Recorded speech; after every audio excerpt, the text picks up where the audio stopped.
Hi, Fight fans. It's Michelle Joy Phelps, and I'm joined now with Jermell Charlo. Jermell, I wanted to ask you about your tattoos. I know you just put a shirt on. What's the motive, or not motive, what's the inspiration behind your tattoos? I've been having a long Pilot Legion tattoo. Obviously, you see my face right here, but it's covered with an Iron Man mask because I always rep the Iron Man.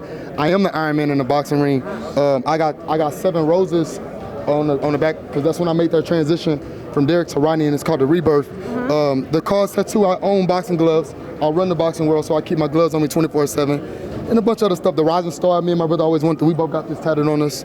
Lions. I got a baby lion. I was about to say, I know you got a lion on there somewhere. See, you know, I'm a little dry right now, so you can't see all my tattoos, but. Well, I see you on Instagram and your hashtag living your best life. How does it feel to be in this position now in your career? I definitely set myself up before I got here. You know what I'm saying? I was able to watch and understand the business. I was able to understand like the right routes to take and not necessarily ruin my career doing the wrong things. I made mistakes by buying like expensive cars that was like a house, you know, but I do own a few houses and I do own a few cars that are exotic and nice.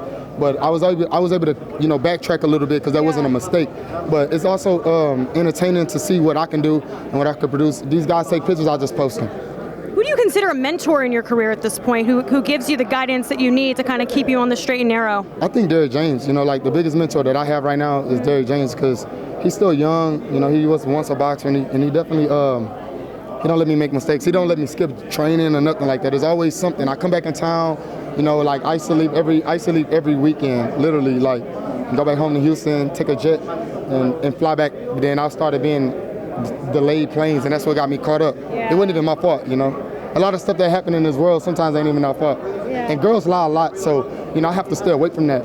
You know, a lot of women they like to lie and get us in trouble, so we got to make sure we keep our mind right? Yeah.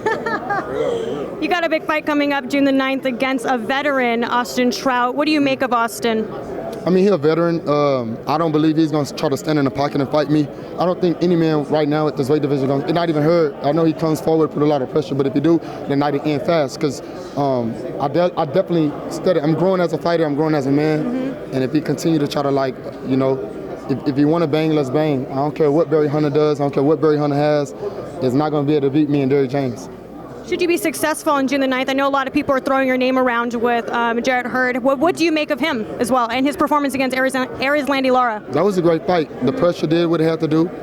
It bust the pipe, and I'm not that type of fighter because I'm not here to waste punches. I'm not gonna say Landy Lara didn't do a good job, but I do believe that his conditioning, his training wasn't there. It wasn't up to par, and that's something that I focus all my life on is training. You know, and the roots, the life is just different for me, you know, than Landy Lara. I'm single, I don't have a family, and I don't have a lot of responsibilities that these guys have. Once it's coming down to boxing, that's what I focus on, and that's it. And lastly, I know that over in the UK, Eddie Hearn has mentioned that he would love to sign you and your brother.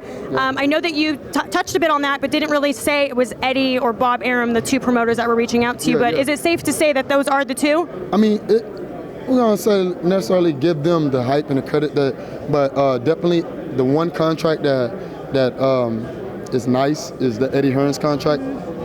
It's a multi-million-dollar contract, so I only like one thing that he said is that he want to create some superstars, but I don't necessarily think that that's the move that my whole team is agreeing on. I don't care who signed me, I don't care who I fight, so at the end of the day, yeah, pay me the money, of course, but, you know, multi-millions and me seeing that right now, and I know that I'm not making the multi-millions, it's 1 year, you know what I'm saying, so that's big, but I talked to my brother about it. It's not a move that we're going to make right now. It's not necessarily a move that we're going to make right now because I got a fight coming up June 9th, and that's my focus point. Right. And lastly, I want to ask you about Kell Brook over in the UK who just made his debut a matter of months ago. What do you make of him? He's a little guy trying to come up in the weight division. He's doing a great job. He got a great following. Everybody in the UK has a great following. Even guys that I've been seeing on undercards, they doing a great job over there. They market really well, but none of them can see me, period. If they at my weight, they can't see me. And if they do want to come over here across that pond, we will definitely allow them to get in any size ring that they want to and beat their ass. How do you think Kell stacks in the division now? He's number 10 in the division. He ain't really in the division like that. Some boys in here. All right, well, thank you so much for your time. I know it's been, I think, several years since I've last interviewed you, so congratulations on everything that's happening with you. Thank you so much. Bye, Fight fans. Hey, Fight fans, it's Michelle Joy Phelps. If you haven't already subscribed to our YouTube channel, make sure you do so by clicking this icon right here, or else.